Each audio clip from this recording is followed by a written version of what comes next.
up on FaceTime. Be true to yourself and nobody else. And only then will you have a really good book that other people will want to read. And you partnered with Yu Dan, the very famous Chinese author, at the event. 在同一个中国，我们在沟通的时候，还有这么大的障碍，何况是跟整个的西方文明走出我们的国门之外。I think it's something that we might see translate into the West sometime in the future.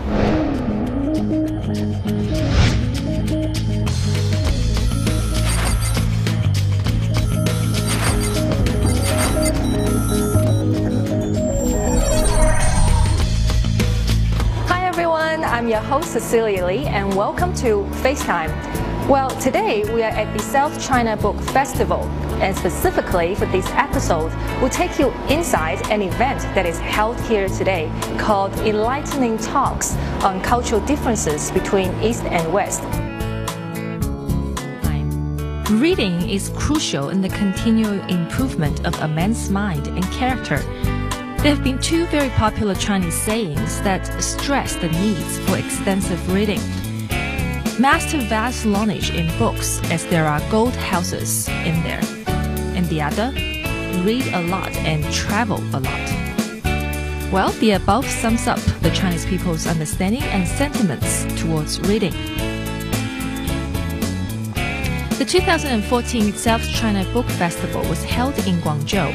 On its 50,000 square meter exhibition ground, there is an endless array of books of various contents, and it attracts and dazzles book lovers from all over the world. Many well-known figures were also invited to this year's festival, including former managing director of Macmillan Asia, Daniel Watts, or the professor of Beijing Teachers University, Yu Dan. In this episode of FaceTime, we're taking you inside South China Book Festival 2014, and we'll also feature an interview with Daniel Watts. Hi Daniel, welcome to FaceTime. Good afternoon. Thanks for having me. Yeah, and you must have had a busy day. Busy week.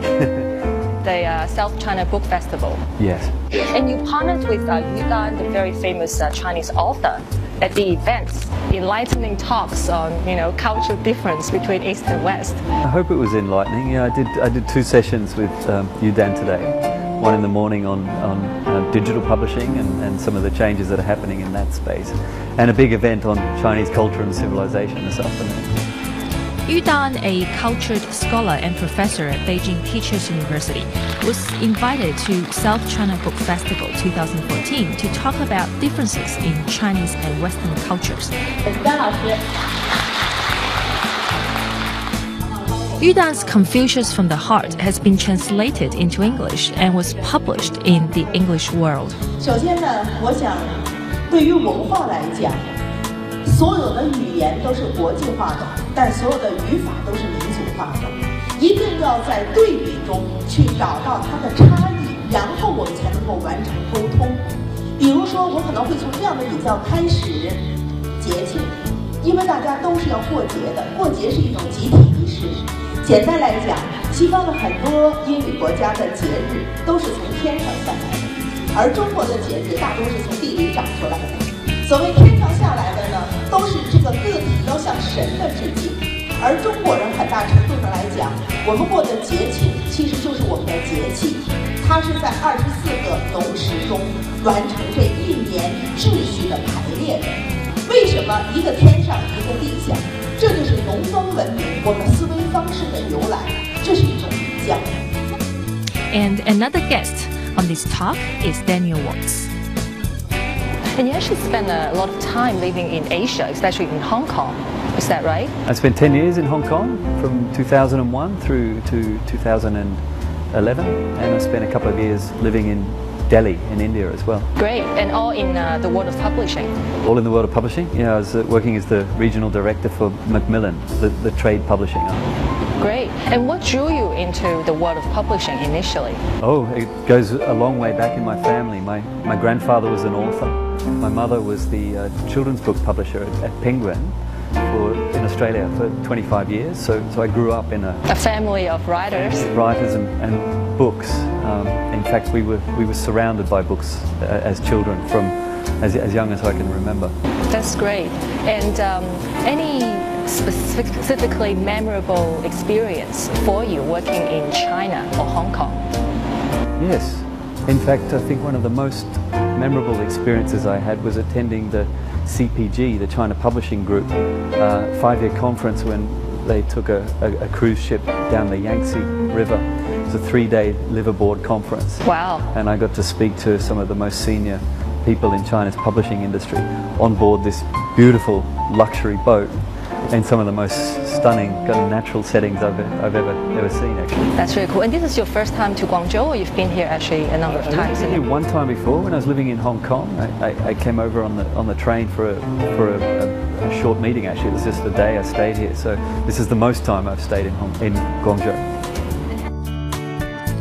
In the world of Chinese publishing, readers have paid particular interests to younger writers over the last decade, and the majority of book buyers have been between the age of 14 to 35.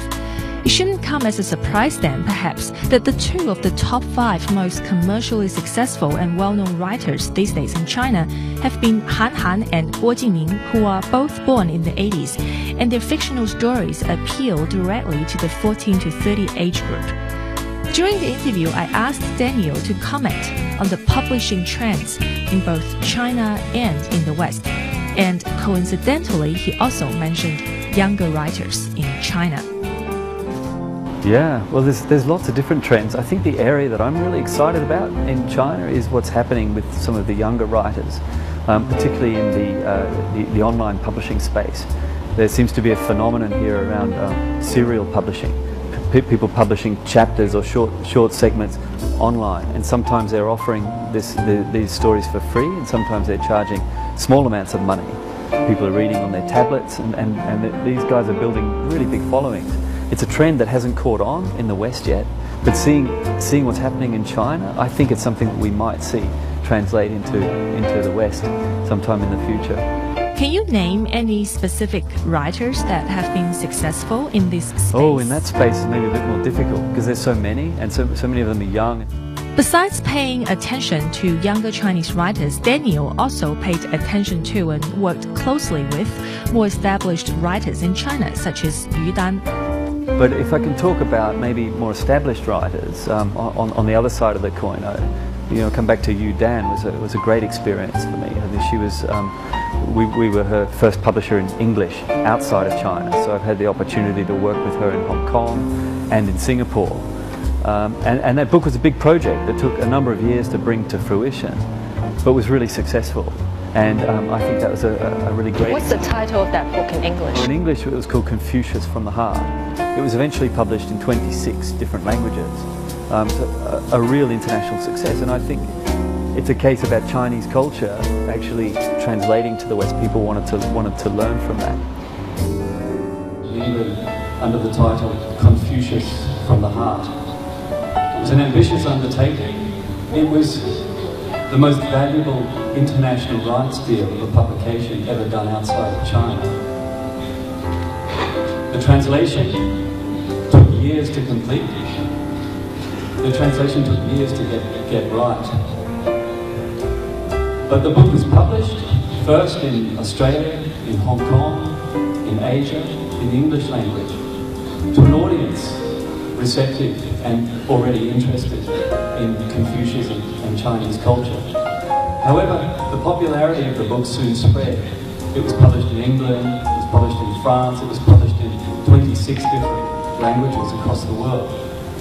And it went on to become, I think, one of the most successful international publications of a book about Chinese culture and heritage. Why was it so successful? I think Chinese culture is shrouded in mystery for many Western people, and yet the Chinese economy is the forefront of every newspaper around the world today. I think there is a yearning and a passion for understanding more about Chinese culture and Chinese civilization from Western readers, Western intellectuals, the Western media. And I think Yu Dan's book, Confucius from the Heart, was a first step towards introducing that culture and civilization to readers and thinkers and people across the West. In her book, Confucius from the Heart, Yu Dan focused mostly on the lessons by Confucius that were instilled over thousands of years. It gives an insight to the thoughts and wisdom of the Chinese people over the last 2,000 and so years. But when it comes to introducing the book to the West, the content may still seem a little foreign and unfamiliar to Western audiences, though they may find some of the lessons applicable to their everyday living. During the seminar at South China Book Festival, Yu Dan pointed out that the key to bridging any two different cultures is to first see clearly the differences. Then better communication is possible. 我一定会从比较入手，比较我们生活中种种的约定俗成，来完成文化差异的呈现，然后心平气和的沟通。今天的时代，没有哪一种文化是强大的要去征服或说服其他的文明，大家只有在理解中共荣共生，去建立一个最好的文明形态。好，谢谢。 Many English titles have been introduced to the Chinese market over the last decade.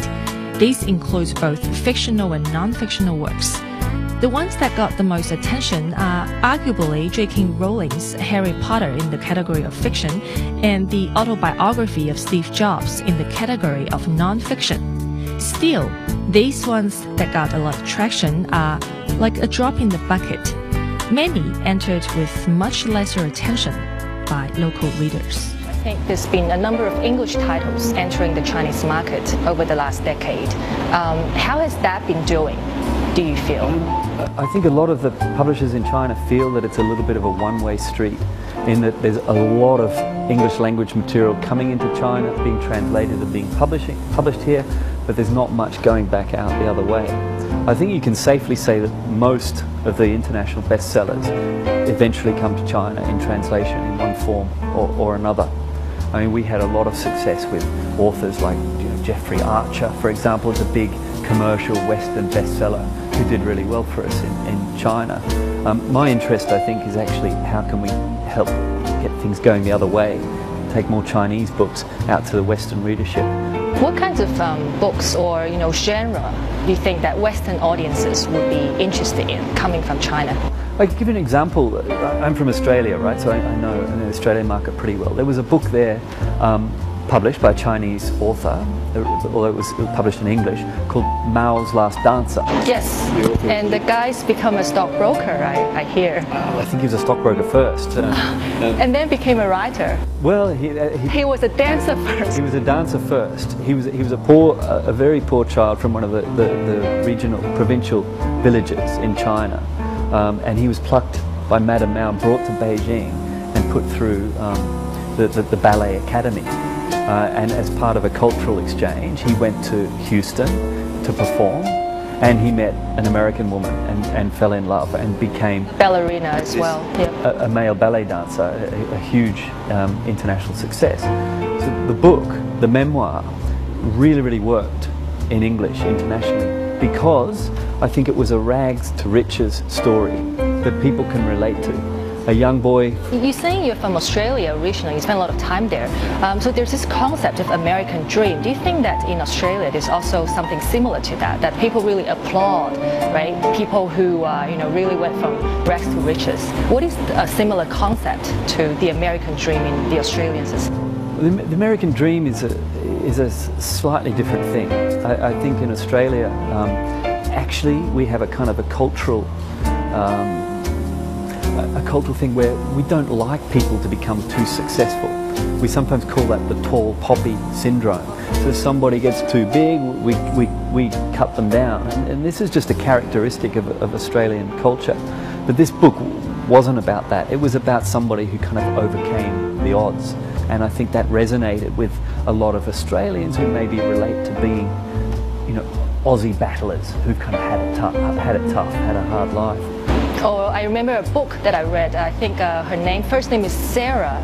It's called From Strength to Strength. Yes. Right? Sarah About a woman. My company published that book when Great. I read it actually cover to cover a number of times, and I was really being touched by, I think that the kind of battleship that she had to, put up with. And powerful woman on her own on 20,000 kilometres of remote farming land in the north part of Australia. Yeah. It was that thick, actually, I still remember. And so what about for people who aspire to become successful writers? Let's say writers in the West who want to enter the Chinese market, because there's been a lot, but from my observation, I don't think very many of them have been very successful in the Chinese market.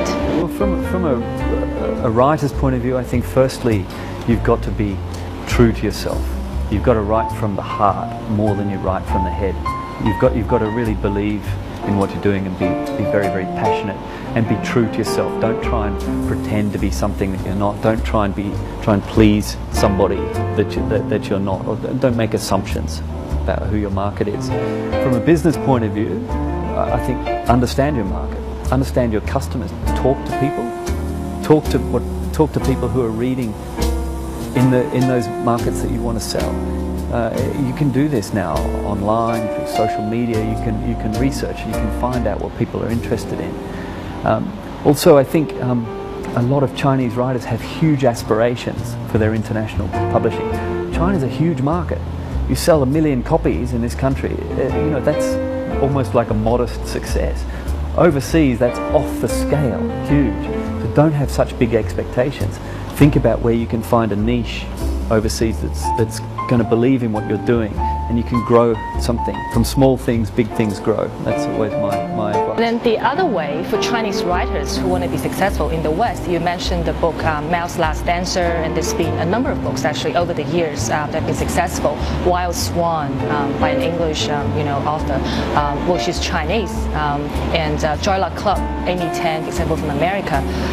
But these are all non-fiction, and a lot of them are about struggles, the Cultural Revolution and things like that. What about fiction? What do you think are the kinds of stories that might hook the Western audience? Fiction is more difficult. I think all-round fiction is more difficult. If you get it right, you can have a huge success. Getting it right is that one in a million chance. It really is. And most fiction, when it's published, it has a very short shelf life. It's maybe around for 2 or 3 months, and then it's moved out the way to make way for the next thing.